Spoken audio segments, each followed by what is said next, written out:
انتقام میں پاگل اسرائیل درندگی پر اتر آیا، غزہ پر سفید فاسفورس برسائے۔ ہیومن رائٹس واچ نے اس کی تصدیق کر دی ہے۔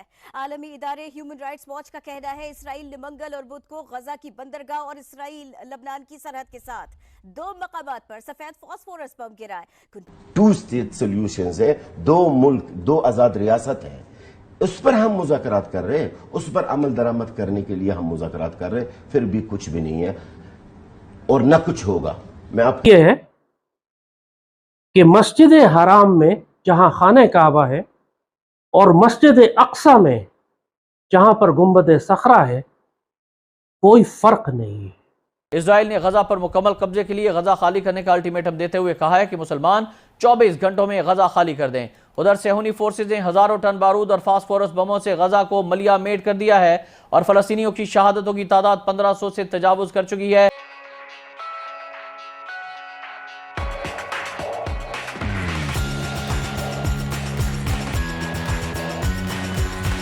جبکہ 1300 کے قریب یہودی بھی مارے جا چکے ہیں۔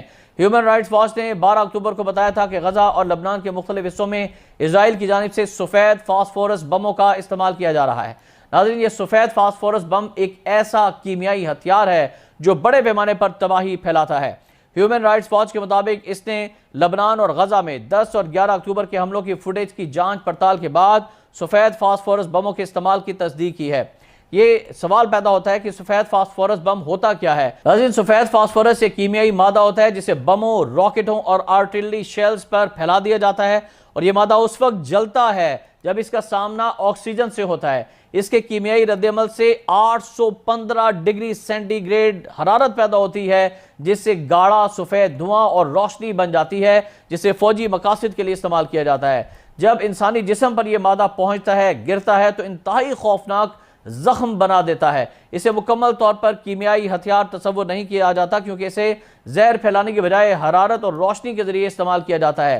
سفید فاسفورس سے لہسن جیسی تیز بو خارج ہوتی ہے۔ اور ناظرین، اب آپ کو بتاتے ہیں کہ اسے استعمال کیسے کیا جاتا ہے۔ سفید فاسفورس کو مشکل زمینی آپریشنز کے دوران فوجی نقل و حمل کو چھپانے کے لیے استعمال کیا جاتا ہے۔ اس کے استعمال سے رات یا دن میں اتنا دھواں پھیل جاتا ہے کہ فوجیوں کی نقل و حرکت دیکھنا مشکل ہوتا ہے۔ در حقیقت یہ دھواں انفرا ریڈ اور ہتھیاروں کے ٹریکنگ سسٹمز کے افعال بھی متاثر کر دیتا ہے۔ جب فضا میں دھماکے سے سفید فاسفورس پھیلا دیا جاتا ہے تو یہ زیادہ بڑے علاقے میں پھیلتا ہے اور بڑے پیمانے پر فوجی نقل و حرکت کو چھپانا ممکن ہو جاتا ہے۔ پرہجوم علاقے جیسے غزہ میں اس کے استعمال سے شہریوں کو خطرات لاحق ہو گئے ہیں۔ سفید فاسفورس پر مبنی ہتھیار اگر زمین پر پھٹتا ہے تو متاثرہ علاقہ محدود ہوتا ہے، جبکہ دھواں دیر تک برقرار رہتا ہے۔ اس کے مقابلے میں فضا میں سفید فاسفورس سے بننے والے بادل کے دورانیے کا انحصار ماحولیاتی عناصر پر ہوتا ہے، تو اس بارے میں پیشگوئی کرنا مشکل ہے۔ ناظرین، اب سوال یہ پیدا ہوتا ہے کہ جب یہ پھٹتا ہے تو اس سے کتنے نقصانات ہوتے ہیں؟ تو آپ کو بتائیں کہ سفید فاسفورس جسم کو بہت زیادہ جلا دیتا ہے، راکھ بنا دیتا ہے۔ در حقیقت یہ انسانی جسم کے پٹھوں اور ہڈیوں تک کو جلا دیتا ہے، اور اگر سفید فاسفورس کے ذرات کو نکالا نہ جائے تو علاج کے بعد بھی آکسیجن کا سامنا ہونے پر زخموں کو نقصان پہنچتا رہتا ہے اور زخموں میں کیمیکل ریاکشن شروع ہو جاتا ہے۔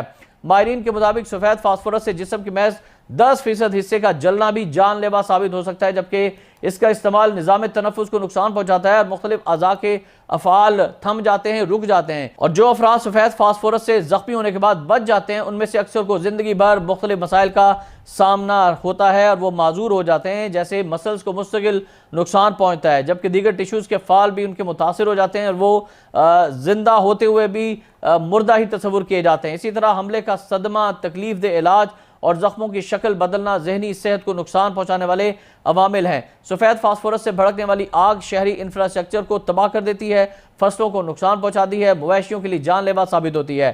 اگر متاثرہ فریق کو دستیاب طبی سہولیات محدود ہوں تو بہت زیادہ جانی نقصان ہو سکتا ہے۔ اور ناظرین، اب آپ کو اس بارے میں بتائیں کہ بین الاقوامی قوانین اس بارے میں کیا کہتے ہیں۔ بین الاقوامی قوانین کے تحت جنگی علاقوں میں تو اسے استعمال کیا جا سکتا ہے، مگر اقوام متحدہ کے روایتی ہتھیاروں کے کنونشن کے مطابق عام شہریوں کے قریب سفید فاسفورس پر مبنی ہتھیاروں کے استعمال پر پابندی عائد کی جا چکی ہے، مگر مسلمانوں کے لیے ان کے مقام میں، ان کی منزلت میں، ان کی قدر میں، ان کی عزت میں، ان کے جلال میں، ان کے جمال میں کوئی فرق نہیں ہے۔